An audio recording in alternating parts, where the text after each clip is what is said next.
ایک صاحب کی دوستی ہو گئی ایک فقیر سے، مانگنے والے سے، اور بڑی پکی دوستی ہو گئی، اور فقیر مانگ مانگ کر پیسے جمع کرتا تھا، اور اس انسان کے پاس جس سے دوستی ہو گئی تھی بطور امانت کے رکھتا تھا، آپ کے پاس رکھو، جمع کرتا رہا، ایک مدت ہو گئی، پھر اس نے آنا چھوڑ دیا، اس فقیر نے آنا چھوڑ دیا، تو جس آدمی کے پاس امانت رکھی تھی اس کو فکر ہوئی کہ بھئی اس کی امانت میرے پاس ہے اور وہ آتا نہیں ہے، کیا ہوا اس کا، کہیں مر تو نہیں گیا، کوئی مسئلہ تو اس کا نہیں ہوا، تو اس نے جو اپنا ایڈریس دیا تھا، اپنا جو عنوان دیا تھا، اپنا جو ٹھکانہ دیا تھا، یہ آدمی اس کو تلاش کرتے ہوئے اس ایڈریس پر پہنچا، تو دیکھا کہ وہ بیمار پڑا ہوا ہے، اکیلا ہے، بیمار پڑا ہوا ہے، تنے تنہا زمین پر لیتا ہوا ہے۔ اس نے جا کر کہا کہ بھئی وہ تیری امانتیں ساری میرے پاس ہے، تو کہا کہ میں تیرے ہی انتظار میں تھا، اب تو میرے پاس ایک دو دن رہے، اس لیے کہ مجھے پتا نہیں میری روح کب نکل جائے، اب میں آخری وقت میں چل رہا ہوں، لیکن میری تجھ سے وصیت یہ ہے کہ میرا جتنا مال تیرے پاس ہے وہ سارا کا سارا مال میری قبر میں میرے ساتھ رکھ دینا۔ ٹھیک ہے، اس کی موت ہو گئی، اس آدمی نے وصیت کے مطابق اس کو غسل دیا، کفن دیا، اس کو دفنا دیا اور اس کا مال رکھ دیا۔ وہ کہتا تھا کہ تجھے معلوم ہے مجھے مال سے بڑی محبت ہے، اس لیے میرے ساتھ قبر میں رکھ دینا۔ اس کے مال کو قبر میں رکھ دیا گیا۔ کچھ وقت کے بعد اس آدمی کو دل میں یہ بات آئی کہ بھئی وہ تو مر گیا، گل گیا، سڑ گیا، اس کی بودی ختم ہو چکی ہوگی، اس کو مال کی کیا ضرورت، لاؤ میں اس مال کو نکال لوں، کچھ کام آ جائے ہمارے۔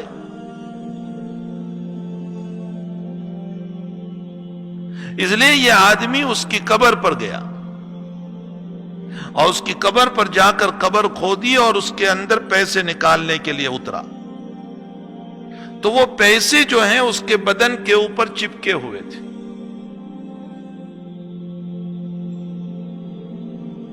اس نے ایک سکہ یوں اٹھایا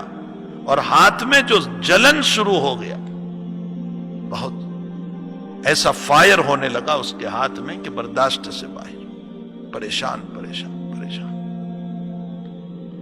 اب یہ ہر وقت پانی میں ہاتھ ڈالتا ہے، جب تک پانی میں ڈالتا ہے ذرا سی راحت،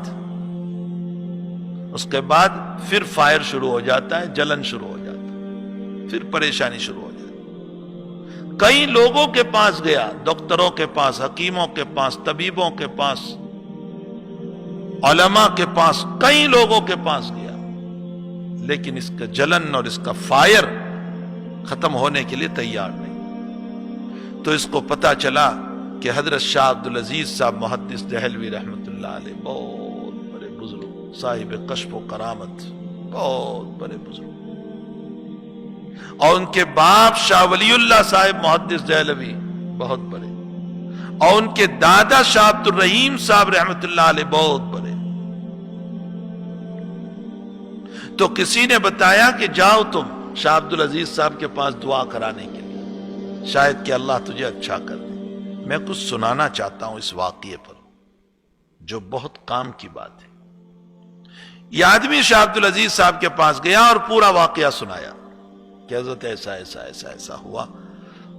اور میں وہ سکہ لینے گیا، اتنے میں میرے ہاتھ میں جلن شروع ہو گیا، اور میرے جلن کا حال یہ ہے کہ اب مجھ سے برداشت نہیں ہوتا، اور کئی دن ہو گئے کہ میرا جلن ختم ہونے کے لیے تیار نہیں، اور میں پانی ہر وقت ساتھ لے کر چلتا ہوں اور اس میں ہاتھ ڈالے رہتا ہوں، جب تک پانی میں ہاتھ رکھتا ہوں ذرا سا ٹھیک ہوتا ہے، جب پانی سے ہاتھ نکال لیتا ہوں پھر وہی حالات شروع ہو جاتے ہیں، حضرت دعا فرمائیے۔ تو حضرت مراقبے میں بیٹھے، اور اس کے بعد فرمایا کہ پیارے، یہ جو تیرے ہاتھ میں جلن آیا ہے یہ جہنم کی آگ کا اثر ہے، اس لیے کہ اس کے پیسوں پر جہنم کا عذاب ہو رہا تھا اس کو، اور تو لینے گیا تو جہنم کی آگ کا اثر ہے۔ اور ظاہر سی بات ہے کہ حدیث شریف میں ہے کہ یہ مشکل ہے، اللہ سے دعا کر تو. جب حضرت نے فرمایا کہ مشکل ہے دور ہونا تو وہ رونے لگا, بہت رونے لگا, بہت رونے لگا, آنسوؤں کی بھرمار ہو رہی تھی, خوب رو رہا ہے, خوب رو رہا ہے. تو جب اس کے آنسو بہت نکلے تو حضرت نے فرمایا یہ تیرے آنسو جو نکلے ہیں نا اس کو ہاتھ پہ لگا دے, یہ ہاتھ پہ لگا دے. اس نے ہاتھ پر لگایا اور 2 منٹ میں ہاتھ اچھا ہو گیا, جلن ختم. وہ کہنے لگا حضرت یہ کیا کرامت ہو گئی آپ کی کہ آج کئی وقت سے میں اس فائر اور آگ کو لے کر چل رہا تھا, 2 منٹ میں کیا ہو گیا؟ فرمایا میں نے کچھ نہیں کیا, میرے آقا صلی اللہ علیہ وسلم کا فرمان ہے کہ جہنم کی آگ کو اگر کوئی بجھا سکتا ہے تو وہ رونے والے کے آنسو بجھا سکتے ہیں. یہ جہنم کی آگ کا اثر تھا. جب تو رویا ندامت کے ساتھ تو آنسو جو نکلے اور تو نے آنسو کو اپنے ہاتھوں پر لگایا, یہ حدیث کی برکت سے ان آنسوؤں نے جلن کو ختم کر دیا. یہ ہے یہ جو آنکھ کے آنسو ہے نا اتنے قیمتی.